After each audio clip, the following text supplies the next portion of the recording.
ఇంత పెద్ద మహాభారతంలో ఎన్నో సందర్భాలు ఉన్నప్పుడు కేవలం ఈ సందర్భంలో మాత్రమే భగవంతుడు అర్జునుడికి ఎందుకు భగవద్గీతను ఉపదేశించాడు?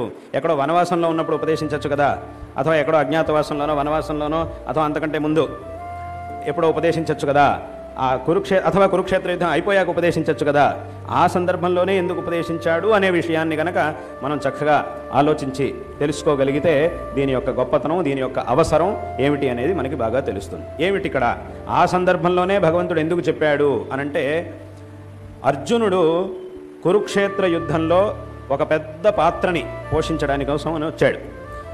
అక్కడ కురుక్షేత్ర యుద్ధము అనంటే అదేదో ఇద్దరు రాజుల మధ్య జరుగుతున్నటువంటి యుద్ధమో, అథవా రెండు సైన్యాల మధ్య, అథవా కేవలం పాండవులు కౌరవుల మధ్యలో జరుగుతున్నటువంటి యుద్ధమో మాత్రమే కాదు.